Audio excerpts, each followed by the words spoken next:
Do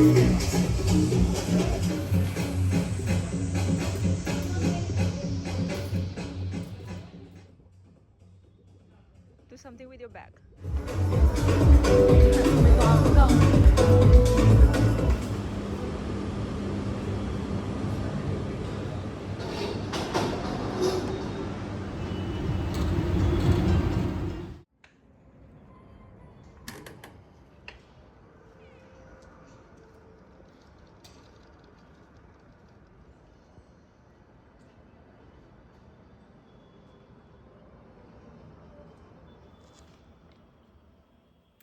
Hey guys, welcome back to this space. The space where we get real about the things nobody taught us in school. Today's topic is something that has personally ruined my peace, my sleep, my bank balance, and sometimes my mental stability. So, we're talking about learning to say no. By the way, please ignore all these blazers and all. It's just I came back from my shift and I had a random thought where I wanted to record this video. So coming back to this, um, why is it that saying yes feels polite, but saying no feels like you just declared war on humanity? I'm not sure if you can relate with me on this, but bear with me. Like, why do we say, yes, I'll come, yes, I'll help, yes, I'll do it, yes, I'm free? Even when our soul is like screaming on top of their lungs, like, no, please let me rest and all, right? I am having all this thought. Just that when 2026 hit, I made a New Year resolution, which is I will never do things at the expense of my mental peace or at the expense of anything that does not make me feel comfortable in a way. However, it's quite challenging in a way to just shift to this version of you that you have never been before, right? If you are recovering people pleaser, if you say yes and then cry later, if you agree to plans and then pray for cancellation, this video is actually for you. And to be really honest, I feel like we were trained to be nice, to be polite, be helpful. We do not hurt feelings, do not disappoint people, be understanding, and be flexible in a way. Basically, be everything except honest about your limits. Nobody really told us you are allowed to have boundaries, but it is something that we have to learn as we grow up, because if we do not set boundaries, there are a lot of things that goes wrong for ourselves. You've We somehow grew up thinking that saying no means you're being rude, saying no means you're being selfish, saying no means you're being arrogant, and saying no means who do you think you are? So by saying yes to everything, that's called like self betrayal in a way along the process. And we did it with a smile, right? So I feel like there are different types of yes. We make this fake yes. We always say this like, yeah, sure, like I'll come, and it leads to a translation where you say that I will regret this and all, right? When it comes to finance also, um whenever someone says that, okay, let's go to that expensive cafe and all, right, but your bank account is telling you like, ma'am, we are on a survival mode and all, that is actually happening right now. My sister was like yesterday, like, let's go out and have something tomorrow because tomorrow is weekend and all, right? But my bank account is literally screaming like, okay, now you need to stop.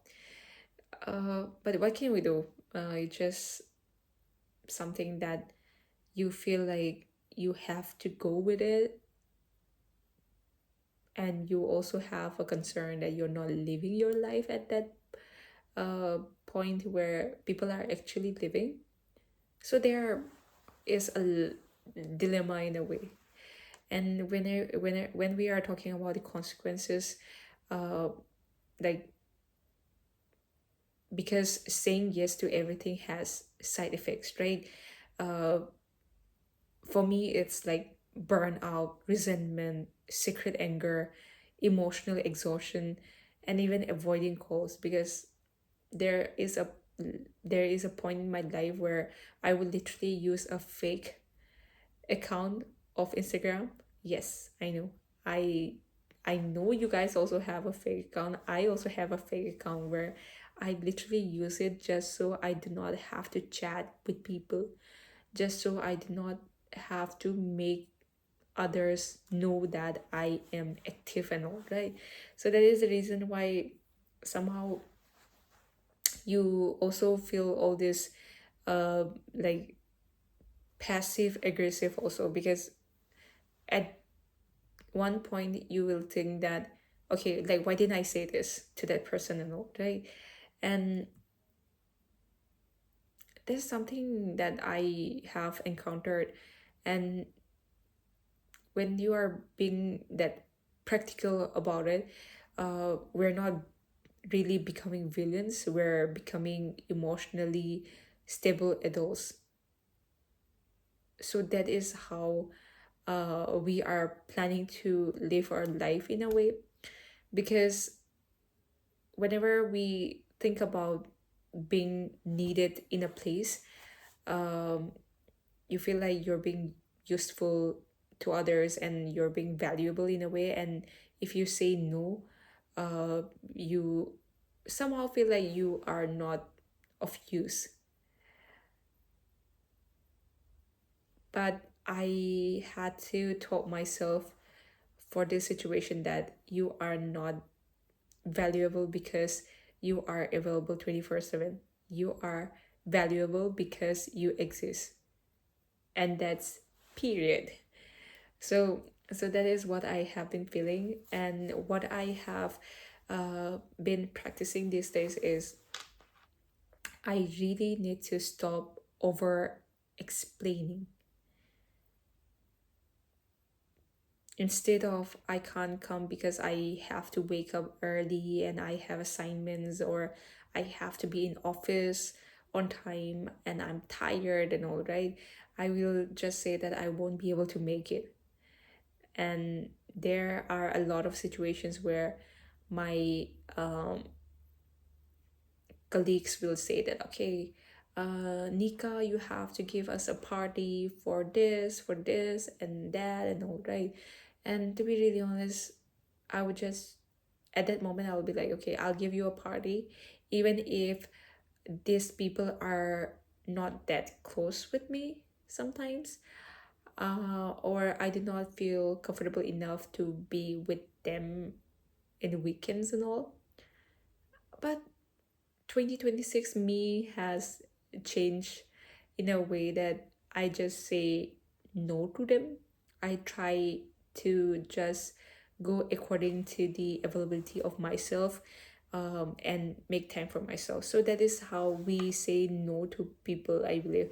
And if you have any thing that you would like to share with me or the other listeners, please drop a comment on how you defend yourself from saying yes to everything and you say no without having to disappoint others. I know that saying no will disappoint others, but the disappointment that I'm talking about is about yourself.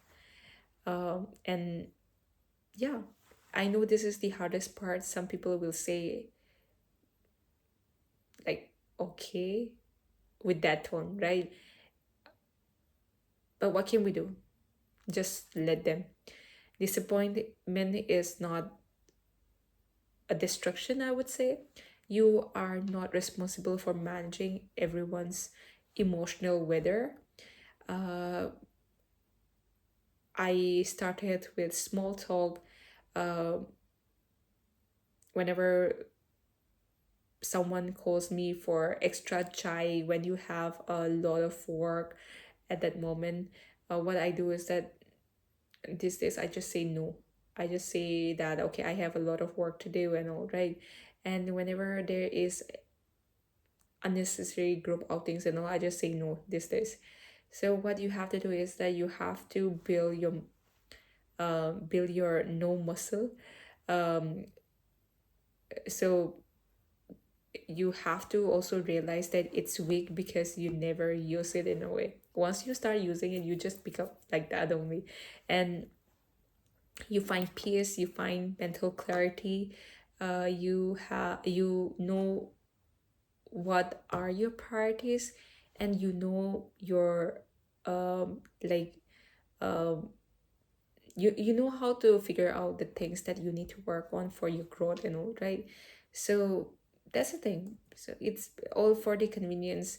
I remember the first time I said no confidently was when my heart was beating like I was about to confess a crime, and I just said that I can't help this time.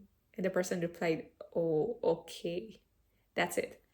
There was no explosion, there was no drama, no world war.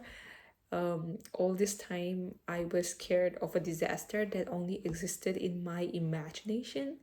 I know that this also happens with the relationship that you have with your managers and all, right? Whenever they align a job for you, you feel like, okay, someone has trusted me with this particular information, so I have to be that person who does everything. But these days, what I have been doing is that I do not make it disrupt the peace that I have, because sometimes the biggest prison is the one in our head, right? So yeah, that is what I have been following. And just please share your moments or the hardest situations for you to say no in. And if you're currently recovering from people pleasing, welcome to rehabilitation. We meet every week. Please like, share, and subscribe. And also remember, saying no doesn't make you selfish, it makes you self aware. So, see you next time. And thank you so much for watching till the end. Thank you so much for tuning in. Until then, bye.